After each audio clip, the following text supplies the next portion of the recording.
Hello everyone, study with us में आपका एक बार फिर से स्वागत है। और आज इस वीडियो में जो हम चर्चा करेंगे वो करेंगे मराठा साम्राज्य के ऊपर। ठीक है, तो मराठा साम्राज्य जो है ये सिलेबस में है। यूपी ट्रिपल एस सी का जो पेट का एग्ज़ाम होने वाला है उसके सिलेबस में से दिया हुआ है। तो इस वीडियो में जो है हम जो महत्वपूर्ण तथ्य हैं जो एग्ज़ाम में पूछे जाते हैं बार बार, उनको कवर करेंगे। तो वीडियो को एंड तक देखें। वीडियो पसंद आए तो लाइक करें और चैनल को सब्सक्राइब नहीं किया तो ज़रूर कर लें, ताकि जब जब हम वीडियोस डालें आपको नोटिफिकेशन मिलता रहे। और अगर आप हमारी पहले की वीडियोस को देखना चाहते हैं तो लिंक जो है इस वीडियो की डिस्क्रिप्शन में दे दी गई है, और इस वीडियो के एंड में भी जो है आपको हमारी सभी वीडियोज़ की लिंक मिल जाएगी। तो चलिए शुरू करते हैं मराठा साम्राज्य। तो मराठा की अगर हम बात कर रहे हैं, मराठा साम्राज्य अगर हम पढ़ रहे हैं तो उसके शासकों का क्रम आपको सबसे पहले याद होना चाहिए। एग्जाम में ये दे दिया जाता है और पूछ लेता है कि इनको क्रम में लगाइए। तो सबसे पहले मराठा साम्राज्य की नींव रखने वाले जो थे वो थे शिवाजी। ठीक है, शिवाजी के बाद आते हैं संभाजी, संभाजी के बाद आते हैं राजा राम, फिर साहू, फिर बालाजी विश्वनाथ, फिर बाजीराव प्रथम, फिर बालाजी बाजीराव, फिर माधवराव, फिर बालाजी द्वितीय। ठीक है, इस तरीके से ये शासक थे मराठा साम्राज्य में। ठीक है, इनका क्रम मैंने आपको बता दिया है। तो सबसे पहले कौन थे? तो शिवाजी। शिवाजी के बारे में कई बार एग्जाम में पूछा जाता है, तो शिवाजी पे हम ज़्यादा फोकस करेंगे। ठीक है, जैसे शिवाजी की अगर हम बात करें तो इनका शासनकाल कब से कब तक था? तो 1627 से लेकर के 1680 ईस्वी तक जो है इनका शासनकाल था। ठीक है, 1627 से 1680 के बीच इनका शासनकाल था। इनका जन्म अगर पूछ ले, पूरी डेट पूछ ले, तो 20 अप्रैल 1627 को इनका जन्म हुआ था। कहाँ हुआ था? तो पूना के सिवनेर में हुआ था। इनकी माता का नाम था जीजाबाई और पिता का नाम था शाहजी भोसले। उनके गुरु जो थे उनका नाम था समर्थ रामदास। ठीक है, अब जो शिवाजी थे ये जो थे ये हिंदू पादशाही अंगीकार कर रखा था इन्होंने, और इन्हें जो है हिंदुत्व का धर्म उद्धारक भी कहा जाता है। क्यों कहा जाता है? क्योंकि इन्होंने जो है ये व्रत लिया था कि ये गायों और ब्राह्मणों की रक्षा करेंगे। ठीक है, इसी कारण जो है इन्हें हिंदुत्व धर्म उद्धारक की उपाधि जो है दी गई है या उन्होंने धारण की थी। शिवाजी ने जो है 1643 में सर्वप्रथम बीजापुर के सिंहगढ़ के किले पर जो है अधिकार किया था। याद रखना है, सिंहगढ़ के किले पे सबसे पहले इन्होंने अधिकार किया था। उसके बाद 1657 में जैसे आते हैं, शिवाजी ने पहला अपना जो मुकाबला है वो मुगलों से किया था। याद रखना है कि पहला मुकाबला मुगलों से कब किया था? तो ये किया था 1657 में। ठीक है, जब उन्होंने जो है बीजापुर की तरफ से जो है मुगलों से लड़ाई की थी और जुन्नार को लूटा था। ठीक है, जुन्नार को लूटा था। और कहा जाता है कि औरंगजेब ने जो है उन्हें कैद भी कर लिया था। कहाँ पर कैद किया था? तो जयपुर भवन में रखा था उन्हें कैद करके। ठीक है, जहाँ बहुत ही चतुराई से जो है शिवाजी वहाँ से फिर फरार भी हो गए थे। उसके बाद 14 जून 1674 ईस्वी में शिवाजी ने जो है काशी के प्रसिद्ध विद्वान गंगा भट्ट से अपना राज्य अभिषेक करवाया था। ठीक है, कहाँ पर? तो रायगढ़ में करवाया था। और तब उन्होंने जो है अपने को छत्रपति की उपाधि से नवाजा था, या छत्रपति की उपाधि जो है उन्होंने धारण की थी। याद रखना है, पूरे जितने भी फैक्ट हैं ये एग्जाम पॉइंट ऑफ व्यू से बहुत ही इंपॉर्टेंट है। ठीक है, आप प्रीवियस ईयर के उठा के देख लें क्वेश्चंस। अगर मराठा साम्राज्य से क्वेश्चन पूछा गया है तो इससे बाहर क्वेश्चन नहीं पूछा जाएगा। ठीक है, तो हमें क्या है, अब सभी शासकों के बारे में हमें विस्तार से नहीं पढ़ना है। हम पीसीएस या यूपीएससी की एग्ज़ाम की तैयारी नहीं कर रहे हैं। ठीक है, तो हम यूपी ट्रिपल एस सी पेट और जो वनडे एग्ज़ाम होते हैं उनकी तैयारी कर रहे हैं। तो इसीलिए मैंने जो है महत्वपूर्ण तथ्य जो हैं मराठा साम्राज्य के वो लिख लिए हैं। ठीक है, तो अगर बात करें पेशवा की, तो पेशवा के शासनकाल में जो है विधवाओं के पुनर्विवाह पर भी कर लगाया जाता था। ठीक है, कौन सा कर लगाया जाता था? तो पतदाम नामक कर होता था एक। अगर कोई भी विधवा जो है वो दोबारा विवाह करती है तो उसे जो है ये कर देना पड़ता था। ठीक है, कौन सा? पतदाम नामक कर। ठीक जैसे कि मुगल साम्राज्य में अकबर के नौरत्न थे, ठीक उसी प्रकार से शिवाजी के साम्राज्य में अष्टप्रधान थे। अष्टप्रधान मतलब 8 प्रमुख व्यक्ति थे। ठीक है, उनके साम्राज्य में।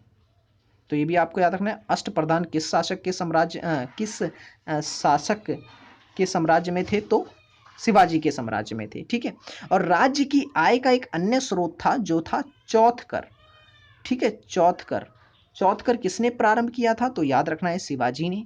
क्या होता था ये होता था कि उत्पादन का 25% जो है साम्राज्य को देना पड़ता था, ठीक है।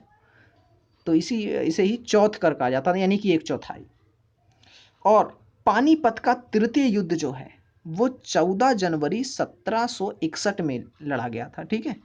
14 जनवरी 1761 में जो है लड़ा गया था। किसके बीच? तो विश्वास राव की तरफ से थे सदाशिव राव और नजीबुल दौला के बीच। होता यह है कि सदाशिव राव जो है वो युद्ध हार जाते हैं और नजीबुल दौला जो है वो युद्ध जीत जाता है, ठीक है। अब कुछ महत्वपूर्ण जो युद्ध थे आंग्ल मराठा के वो हम देख लेते हैं। प्रथम आंग्ल मराठा युद्ध जो है ये हुआ था 1775 से 1782 के बीच। किसके बीच हुआ था? तो रघुनाथ राव के बीच ये युद्ध हुआ था, ठीक है।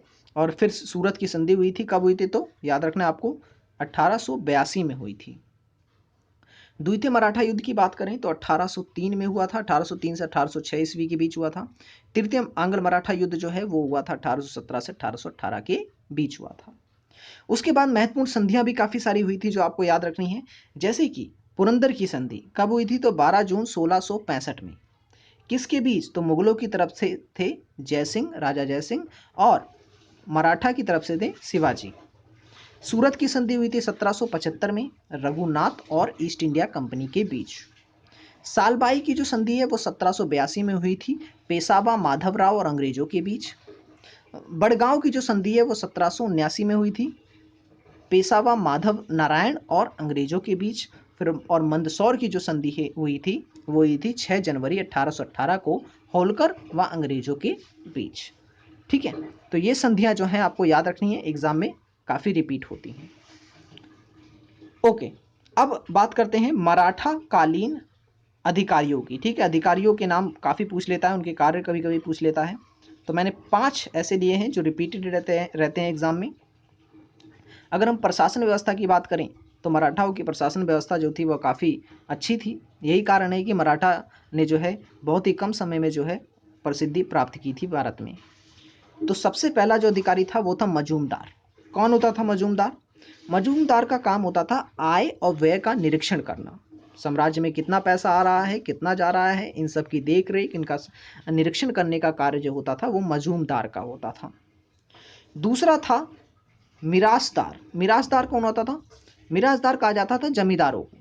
इनका काम ये होता था कि पूरी जमीन पर नियंत्रण रखना, कितना उत्पादन हो रहा है उस पर कर लगाना और कर की वसूली करना जो है काम हुआ करता था जमींदार का, ठीक है। तो ये काफ़ी महत्वपूर्ण पद था। नेक्स्ट है पाटिल। पाटिल कहा जाता था ग्राम के मुखिया को, जो प्रधान होता था गांव का उसे पाटिल कहा जाता था। इसका काम होता था गांव पे नियंत्रण रखा और गांव संबंधी विवादों को हल करना, ठीक है। तो गांव की देखरेख का कार्य जो होता था वो पाटिल का हुआ करता था और गांव की सभी जो है जानकारियां जो है इसे इकट्ठा करनी होती थी और अंत में जो है इसे सारी जानकारियां देनी पड़ती थी। कुलकर्णी की अगर हम बात करें तो उस समय कुलकर्णी जो होते थे वो लेखपाल हुआ करते थे, ठीक है, जिसे आज लेखपाल कहते हैं। मराठा साम्राज्य में जो है उन्हें कुलकर्णी कहा जाता था। इनका काम होता था भूमि का लेखा जोखा रखना, ताकि अगर भूमि संबंधी कोई विवाद हो तो उसका समाधान जो है वो किया जा सके। और इससे एक फ़ायदा ये भी था कि कर का निर्धारण करने में जो है काफ़ी आसान होता था। नेक्स्ट है देश पांडे। देश पांडे जो हैं आज के जो अधिकारी होते हैं, जो IAS IPS होते हैं, वही मराठा साम्राज्य में उन्हें देश पांडे कहा जाता था, यानी कि जिला अधिकारी। ये जिला के प्रमुख हुआ करते थे। जिला संबंधी ज़रूरतों और जिला संबंधी जो भी विवाद वगैरह होता था उनका हल करने का कार्य जो होता था वो इनका होता था। और जो जिला अधिकारी होता था ये जिला संबंधी सारी जानकारियां जो है सम्राट को जा करके देता था, ठीक है। तो आज की वीडियो में इतना ही। आई होप ये वीडियो आपको पसंद आया होगा। वीडियो पसंद आया हो तो लाइक ज़रूर करना, चैनल को सब्सक्राइब नहीं किया तो ज़रूर कर लें, ताकि जब जब हम वीडियोज़ डालें आपको नोटिफिकेशन जो है मिलता रहे। सो मिलेंगे अब नेक्स्ट वीडियो में। Thanks for watching this video. पहले की वीडियोज़ देखना चाहते हैं तो लिंक मैंने डिस्क्रिप्शन में दे दी है और इस वीडियो के एंड में भी जो है आपको हमारी वीडियो की लिंक मिल जाएगी, तो वहाँ भी क्लिक करके आप वीडियोज़ को देख पाएंगे। So thanks for watching this video.